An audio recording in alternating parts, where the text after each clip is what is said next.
पिता पुत्र एवं पवित्र आत्मा नाम रे प्रिय भाई और भौणी मैंने आपण समस्त को स्वागत करे। आज दिवसर तात्पर्य कौन?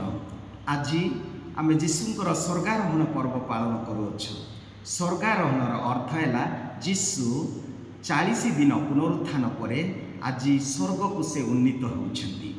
आ एहा ही आजिर तात्पर्य। स्वर्गारोहण एवं स्वर्ग उन्नयन मध्य पार्थक्य अच्छी। स्वर्ग उन्नयन हूँ कुमारी मारिया को बुझा जाए जे निजर शक्ति रे नाई किंतु प्रभु तांकर पुण्य कर्म जोगु तांको स्वर्ग को नेले, तांकर शक्ति नाई, सेटा को स्वर्ग उन्नयन। किंतु स्वर्गारोहण जीशु प्रभु थिले, तेणु से निजर शक्ति रे से पितांक द्वारा से स्वर्ग को आरोहण कले, कारण से प्रभु। तेबे प्रिय भाई भौणी माने आमे बाइबल एपरी कौन व्यक्ति को देखु कि जी केबे मृत्युवरण करिनाहांती बा मृत्युर स्वाद चाखी नाहांती। हाँ, आमे दुई जन व्यक्ति को देखु। जदि आदि पुस्तक 5 अध्याय 24 पद पढ़ा से हेनकों विषय लिखा जाए। हेनकों को प्रभु स्वर्ग को नेले स्व शरीर रे। यार अर्थ कौन जे से कहीं नेले? कारण से जड़े धार्मिक व्यक्ति थिले, से सब बड़े प्रभु सहित चलुले। एणु से धार्मिक व्यक्ति को प्रभु हेनक को स्वर्ग को नेले। आउ जड़े व्यक्ति होचंदी एलियो, जी जड़े शक्तिशाली, जी सत्य दृढ़ समर्थन करथिले। आमे जानू एलियो द्वितीय राजावली 2 अध्याय 11 पदरे तांको आमे जानू जे स्वर्गरु अग्निर रथ बा अग्निर घोड़ा आसी तांको स्वर्ग को नहीं जाइथिले, जहारी फल से मृत्युर स्वाद चाखी नथिले। से मृत्यु बिना स्वर्ग को प्रभु नहीं थिले। तेबे प्रिय भाई भौणी माने मूसा विषय आम स्पष्ट भाव जापारूना, किंतु माथ्यू 17 अध्याय लिखा जाए रूपांतरीकरण समय आम देखी था।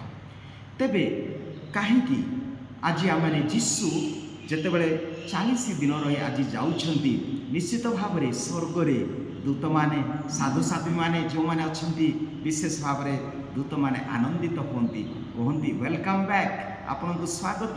आज आपण आसिले निजर कर्म को सफल करिकी आज फेरी आछंती। तो मुकुट दौरान, कारण से जड़े राजा रूपे आज से उपस्थित होती। अतएव जड़े दूत से मध्य पचारे, अच्छा आपण वर्तमान पृथ्वी पर आपणकर मिशन कौन? आपणकर मिशन कौन कौन योजना करछंती? से कहले मोर किछि योजना नाही। तेबे आपणक केमिति आपणकर से मिशन चालू रहिबो? से कहले मु मोर 12 जन शिष्य को मु अधिकार देछि, सेमाने से कार्य चालू रखिबे। पुणी थरे दूत पचारे जदि से माने फेल होंती, जदि ताहा से माने न करंती, जदि से माने मिशन कार्य न करंती, तेबे कौन करा जीवो? जीशु कहले मु तांको जदि मु तांको सहित नथिबी, पवित्र आत्मा तांको सहित कार्य करिवे। अर्थात आज सुसमाचार मध्य प्रभु कहउछंती जे से तांकर पवित्र आत्मा को पठाइबे। आ पवित्र आत्मा आसिले से शक्ति पाइबे, शक्ति पाइले से माने साक्ष्य देबे।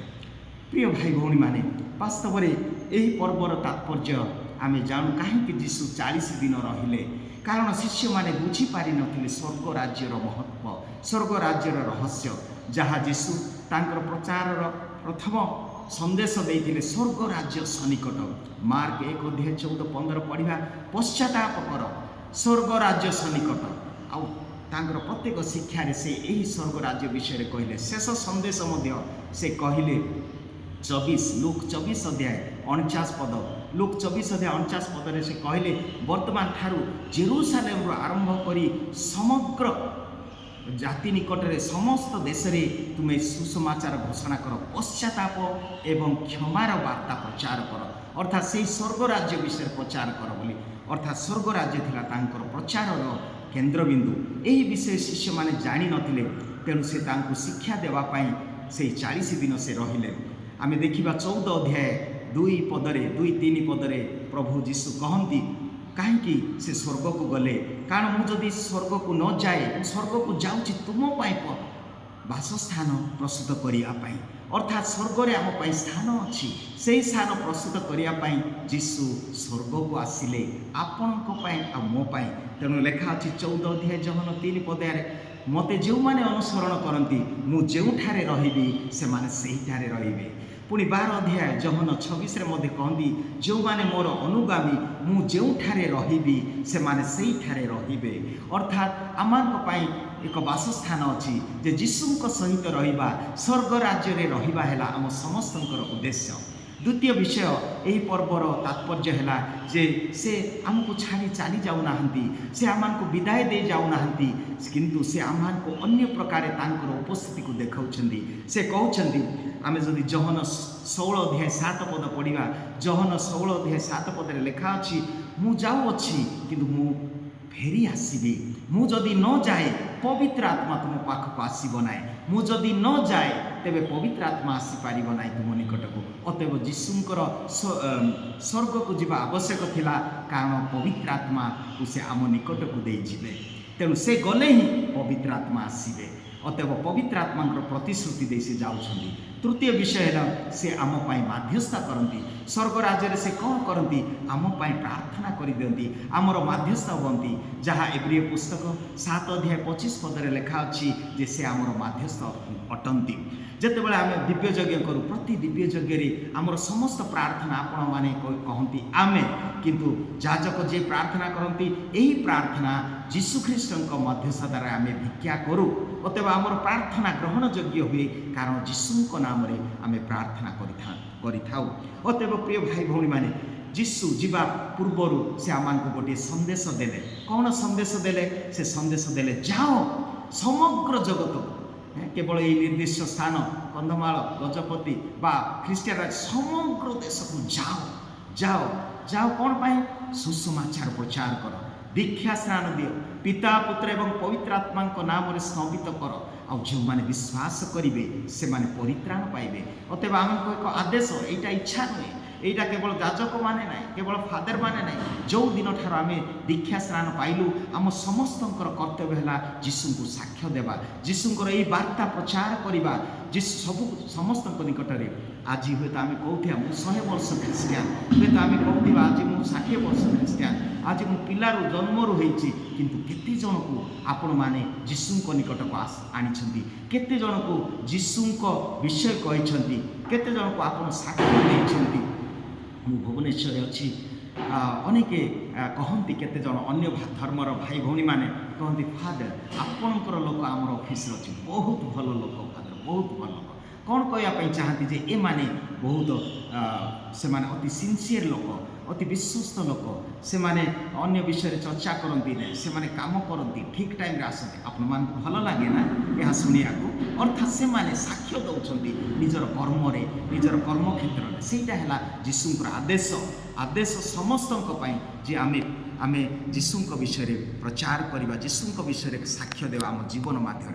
जीशु कहले जेतेबेले पवित्र आत्मा आसबे आज प्रथम पठन 1 अध्याय 8 रे जेतेबेले पवित्र आत्मा आसबे तुम्हें शक्ति पाइब आ शक्ति पाइले तुम्हें साक्ष्य देव कौटी साक्ष्य देव जेरूसालेम रे जुदेया रे समारिया रे। प्रिय भाई भौणी माने जेरूसालेम रे आमको साक्ष्य देवाई जावाक पड़ो केते जन इच्छा मु भावुची आपण माने समस्ते इच्छा करुथिबे आपण माने आज मते 60,000 देले आपण माने 10 दिन जीवे सबू जगह जीशुंकर जेते जगह अच्छे सब बुली पारिबे।